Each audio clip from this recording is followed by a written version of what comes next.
তুমি কাঁদছো কেন মা? তোমার চোখে জল কেন? তুই কি করলি? আমার অমন ফুলের সাজ খুলে নিলি? ওই সাজ আমার খুব ভালো লেগেছিল। ওই সাজ খুলে তুই আমাকে শিকল পরালি? শোন, আমি আর তোদের বংশে বাস করতে পারছি না। এত গয়নার ভার আমার সহ্য হচ্ছে না। তোর দম্ভ আকাশ ছুঁয়েছে, তাই আজ আমি তোর বংশ ত্যাগ করলাম। তুমি কি বলছো মা? তুমি কি বলছো? তুমি কেন মা?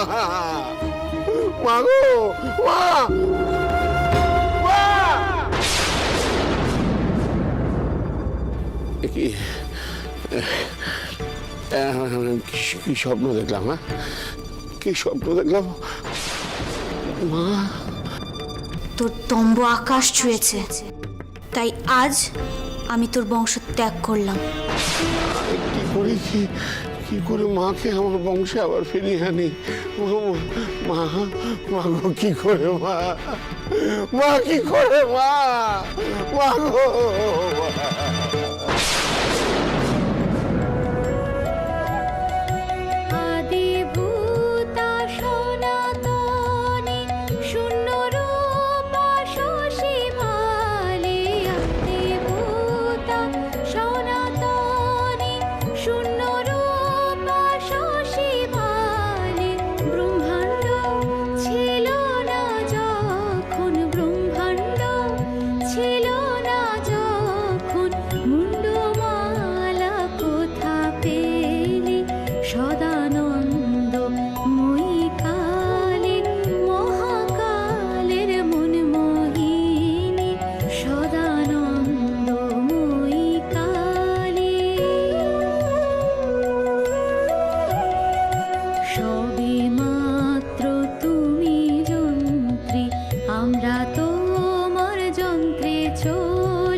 এত বড় একজন ভাস্কর, তিনি নিজে এসে এই গর্ভগৃহের মাপ দেখে গিয়েছেন।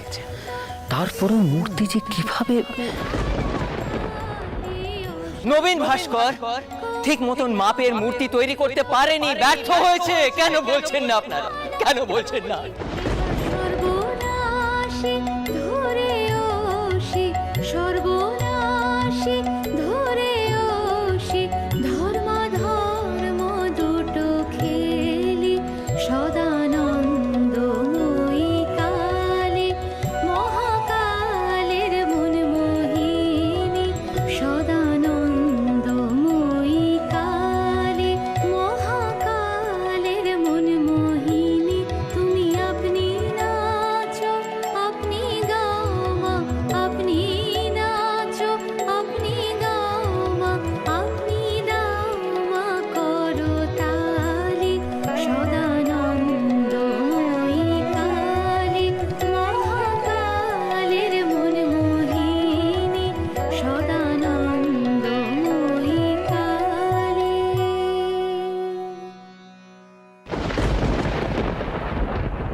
ইট, কাঠ, পাথরের তৈরি মহলে কি আর মা জগতেশ্বরী বসবাস করতে পারবেন গো মা?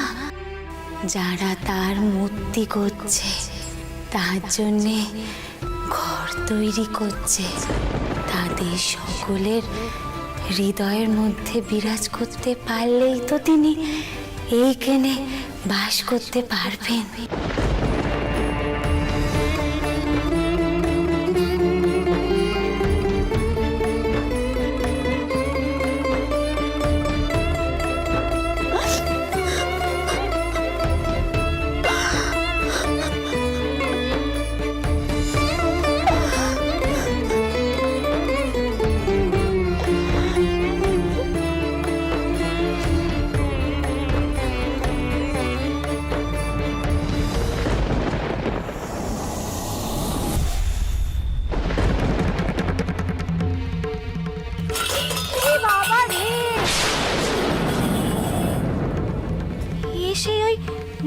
মূর্তি করার নোকটা না, উফ, এভাবে কেউ চলাফেরা করে? কিন্তু এই রাতের বেলা এমন পাগল পাড়া হয়ে লোকটা কোথায় গেল? কোনো দিকে কোনো হুঁশ জ্ঞান নেই তার। এরই না ওই নতুন করে মূর্তি করার কথা ছিল। নিশ্চয়ই কাজ ছেড়ে পালান দিয়েছে। যাই, তেনাকে গিয়ে আমি খবর কানা দিই। তেনার ইচ্ছেই তো পূর্ণ হচ্ছে, তেনাকে আর কিচ্ছুটি করতে হলো না। মন্দির করায় ব্যাগরা পড়েছে। যাই, আর দেরি করবো না, খবর কানা দিই তেনাকে গিয়ে। শুনছেন? শুনছেন আপনি? কোথায় গেলেন? মা, মা, নবীন বাবু কোথায়? আপনি কি কিছু জানেন? ওনাকে তো ওনার কাজের জায়গাও দেখলুম না, আর ওনার ঘরেও উনি নেই। আচ্ছা, উনি কি কাজ ছেড়ে চলে গেলেন? কি কইছো কি তুমি মতো? আমি জানতুম,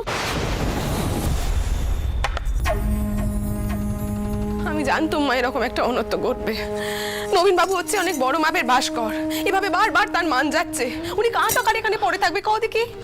পদ্ম, আমি কিন্তু দ্বিতীয়বারের মূর্তির সময় নিজে থেকে কিচ্ছুটি কইনি, আর নিজের মূর্তি মেনে নিতে পারেননি। বোঠান, আপনার ছোট যা নবীনবাবুকে চলে যেতে দেখেছেন? হ্যাঁ গো দিদি, দেখলুম তো। কেমন যেন পাগল পাগল দশা তেনার। এখানে কাজ করে মন পাওয়া কি অত সহজ নাকি? মতো, তুমি এক্ষুনি নোক পাঠাও, দেখো নবীন কোথায় গেল, কি করছে। তুমি যাও কি নোক পাঠাও। মা, আমার বিশ্বাস উনি ফিরবেন। তবে আপনি যখন বলছেন না, আমি গিয়ে দেখছি। দেখুন বৌঠান, এই মন্দির তৈরির বিষয়ে আমার প্রথম থেকেই আপত্তি ছিল। আপনি একবার ভেবে দেখেছেন যে কি পরিমাণ অর্থ ব্যয় হচ্ছে এই মন্দির তৈরির পিছনে? ক্ষমা করবেন খুড়োমশাই, যত ভাবি আপনার কোনো কথার কোনো জবাব দেব না, তবু আপনি আমার ধৈর্যের বাঁধ একেবারে ভেঙে দেন।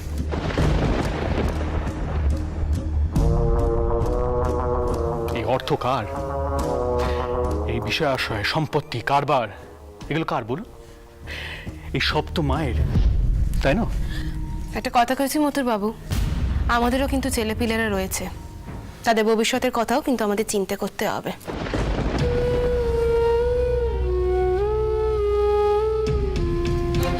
হ্যাঁ, আমি টোটকাটা বলে সব কথা সব জায়গায় স্পষ্ট করে কই দিই, কিন্তু আমি নিশ্চিত আপনার মনের ভেতর এই কথাগুলো চলছে। কিন্তু মায়ের প্রিয় পাত্র হওয়ার জন্য আপনি এই কথাগুলো মুখ ফুটে কইছেন না। কেন বারবার আপনি মাকে ভুল পথে চালনা করছেন কোন দেখি? এখানেও কি কোনো স্বার্থ আছে আপনার? হ্যাঁ পদ্ম, এখন কি এসব কথা কওয়ার সময়? মতো গোপাল কোথায়? তাকে এক্ষুনি ডাকো। দেখছি না। গোপাল! আর দেখো ভাই, কারবারের দায়িত্ব কিন্তু তোমার দাদার ওপর ছিল। সে দায়িত্বে আমার সৌর ঠাউর নিজে তেনার ওপর দিয়েছিলেন। তোমার দাদা চলে যাওয়ার পর আমি কারবারের দায়িত্ব নিয়েছি, আর আমি দায়িত্ব নেওয়ার পর কিন্তু কারবারের রোজগার আরো বেড়েছে, কমেনি।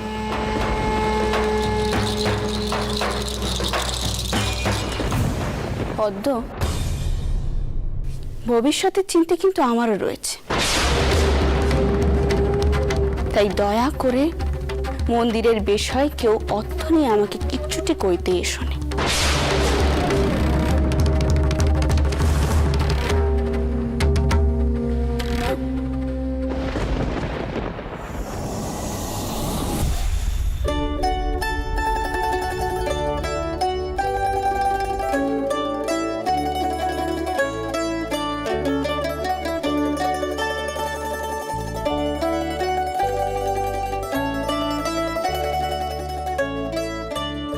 ও দিদি, কি করছো গো? এই তো বিছানা কানা গুছিয়ে রাখছি, মা না হলে বকাবকি করবে। তুই কি কিছু কইবি?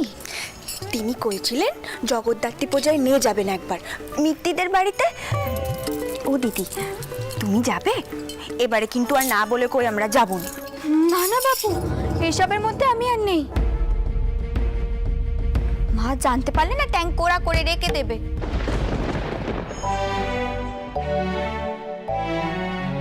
প্রসন্ন, তুই যা, গিয়ে পুজো দিয়ে আয়। আর তাছাড়া ঠাকুরপুর সঙ্গে একা একা সময় কাটাতে পারবি। যা ঘুরে আয়। দিদি তুমি যে কি কও নে? বৌঠান, বৌঠান, বৌঠান, বৌঠান, আপনি এখানে? ওদিকে ভূপাল দাদা উত্তরীয়খানা খুঁজছে, পাচ্ছে না। ভূপাল দাদা খুব রেগে গেছে। কি করে পাবে? উত্তরীয়খানা তো উনি নিয়ে ঘুরে বেড়াচ্ছেন। যা গিয়ে দিয়ে আয়। দারিকা, দারিকা, দেখি তুই এখানে কি করছিস? আমি তোকে বললাম আমার উত্তরীয়খানা। আসলে আমি না পাঠ করতে করতে এদিকে চলে এসেছিলুম। যা ঠিক করে পড়িয়ে দিয়ে আয়।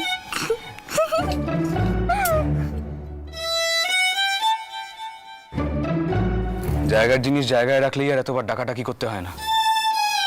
আর নিজের পোশাক আশাক আমি নিজেই পাঠ করতে পছন্দ করি। দারিকা চল, এখানে আর সময় নষ্ট করিস না। বৌঠান, আমরা বেরুলাম। তবে আপনি শুনেছেন কিনা জানি না, নবীনবাবুকে পাওয়া যাচ্ছে না।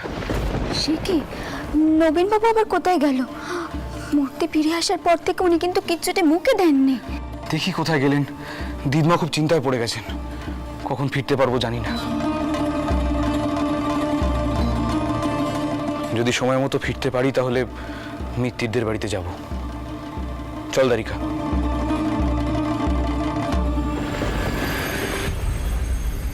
দেখলে তো দিদি কেমন একখানা বড় দোষ করে ফেললুম আমি, তাই না? তিনি বেরোবার সময় আমাকে খুঁজছিলেন, পেলেন না। স্পষ্ট করে তো দমক দমক দিতেই পারেন, তা না কেমন করে জানো কন? বাসুরটা হলে তো তোমায় একেবারে শেষ করে দিতেন, তাই না? স্বামীরা তো এমন দ্বারাই হয়। ভালো স্বামী পেয়েছিস কিনে, তাই এত নালিশ আসছে। আমার মতো অপমান সহ্য করতে হলে তখন বুঝতে পারতিস। নবীন বাবুকে নিয়ে ফেরার পর টাউরপো কিন্তু বেরোবে, কথা কানা মনে থাকে জানো। যা এখন ঘরে যা, যা যা।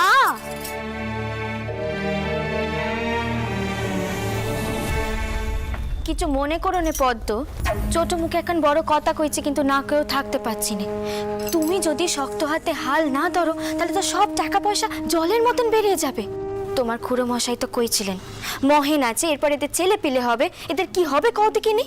আমি আর কি করবো বলো তো করিমা? সেই কাশি যাত্রা থেকে শুরু হয়েছে, মন্দিরের জন্য জলের। ওমা বউ, তুমি এখনো কেন এখানে দাঁড়িয়ে আছো? দেখছো না আমরা কথা কইছি? আমার পান কানে সাজা হয়েছে? ঠিক আছে বেশ, এখন যাও, এসে যাও, গিয়ে দেখো কি কাজকর্ম বাকি আছে।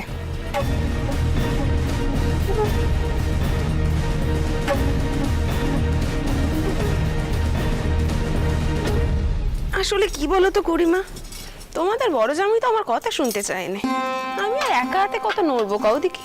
তা কইলে কি হবে পদ্ম? তোমার ভবিষ্যৎ তো তোমাকেই দেখতে হবে। মহেনের দিকে তো কেউ একটিবারও ফিরেও দেখছে না, আর সেজ জামাই তো তার বড় ব্যাটারে ছোট ব্যাটারে ওই দিদির দিকেই ঠেলে দিচ্ছে। তুমি দেখলে না আজ দিদি তো ওই ভূপালার দারিকাকেই ডেকে পাঠালো। তুমি বলো না, মহেনের কথা কেউ একটিবারও ভাবে? পদ্ম, পদ্ম, পদ্ম, পদ্ম, তুমি শুনেছো নবীনবাবু নাকি না বলে চলে গেছেন? আচ্ছা এই আবার কেমন কথা?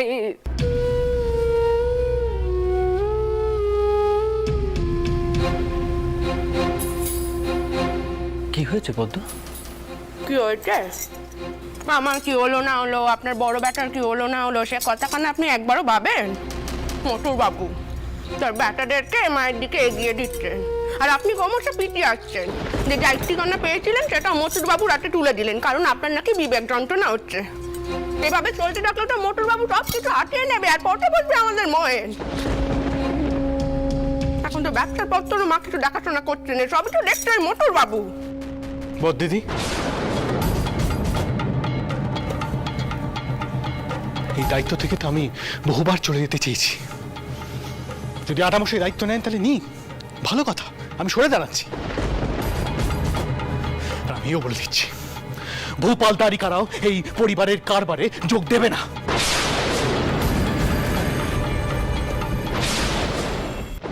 মথুর, আচ্ছা কি ব্যাপার বলতো? এত বছর পর তুমি তোমার বড় দিদির কথা এইভাবে চটে যাচ্ছ, বাদ দাও বাদ দাও, সব বাদ দাও। আচ্ছা নবীন বাবুর কি হলো? না ঠাকুরসাই, না আর না। সব সময় বর দিদি আর খুড়োমশাইরা আমাকে সন্দেহ করবেন, আমি আর নিতে পারছি না। এরকম করলে কি করে আমি কারবার করবো বলুন তো? আমি কি একটু ভুল বলছি? হ্যাঁ, এখন যদি আমি আপনাকে কই যে ভূপাল আর দারিকা কারবারের কিছুতে অংশগ্রহণ করবে না, সব কিছু আমার ময়ন করবে, আপনি মেনে নিতে পারবেন? হ্যাঁ, দেখুন মোটর বাবু, সম্পত্তির প্রতি নোট চক্কলেরই আছে। আর আমি ভুলটা কি করেছি? আমি করেছি যে মন্দিরের জন্য যে জলের মতো টাকা খরচ হয়ে যাচ্ছে, সেই খরচটা একটু আটকানো উচিত। এখন মন্দির তৈরির জন্য টাকা খরচ হচ্ছে, কিছুদিন পর নিত্য পুজোর জন্য টাকা খরচ হবে, মা দান চত্বর খুলে বসবেন, এইভাবে টাকা খরচ হতে থাকলে ছেলেপিলেদের জন্য কিছু পড়ে থাকবে? আচ্ছা এটা কি সম্পত্তি নিয়ে আলোচনার সময়? তুমি দয়া করে একটু চুপ করো না। চুপ করেই তো এই দশায় এসে থেকেছি আমরা। আপনি তো কখনো কিছু করেননি, তাই তো আমাকে সব কিছু চোখে চোখে রাখতে হচ্ছে। দেখুন, আমার একটাই স্পষ্ট কথা, আমার ময়ন যেন কোনোভাবে বঞ্চিত না হয়। বেশ তো, মায়ের যদি দান চত্বর খোলার ইচ্ছে আছে মা খুলুক, কিন্তু তার আগে আমাদের সম্পত্তি সব ভাগ ভাগ করে দিতে হবে। তারপর মা যেভাবে টাকা খরচ করতে চাই করুক, আমরা কেউ কিছু করবো না। আর তখন মোটর বাবুরও যেভাবে সম্পত্তি নুটে পুটে নেওয়ার ইচ্ছে হবে নেবেন। বাহ বাহ বাহ বাহ বাহ। আমি কোথায় ভাবলুম দুই জামাইয়ের সাথে এসে পরামর্শ করব কি করে অন্য উপায় নবীনকে খুঁজে পাওয়া যায়, আর এখানে এসে দেখছি সকালে সম্পত্তি ভাগাভাগির কথা কইছে। আমি ভাবতেও পারিনি। আর মতো তুমিও পদ্মর কথা শুনে চুপ করে রইলে, কিচ্ছুটি কইলে। আমি ক্লান্ত হয়ে পড়েছি মা, সব সময় বড়দিদির এভাবে আমাকে সন্দেহ করায়, ক্লান্ত হয়ে পড়েছি। আপনি আমায় মুক্তি দিন মা, আমি ওদের সত্যি আপনার কারবারে বড্ড বেশি মাথা গলিয়ে ফেলছি, মুক্তি দিন।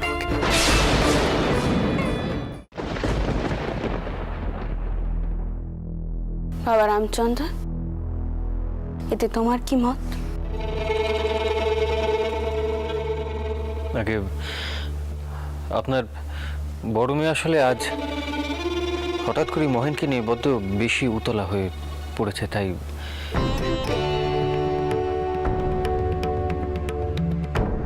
কি হলো পদ্ম? এখন তোমার আর কিচ্ছু বলার নেই? কাউকে কিচ্ছুটি কইবার কোনো প্রয়োজন নেই। তোমাদের কথাবার্তা শুনে আমি এখনই একখানা সিদ্ধান্ত নিল। মন্দির পরিচালনার কাজকর্ম আমি পরিবারের কারোর হাতে দেব না।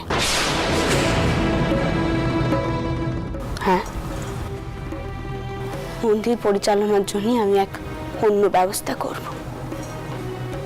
আমি থাকতেই যদি এই দশা হয়, তাহলে না থাকলে তো তোমরা নিজেদের মতো নাটানাটি করবে।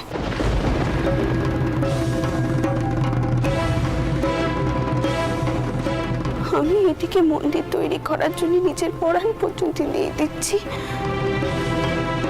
মন্দির হলো মায়ের আশীর্বাদ, এই মর্মটুকু বুঝতে পারছো না?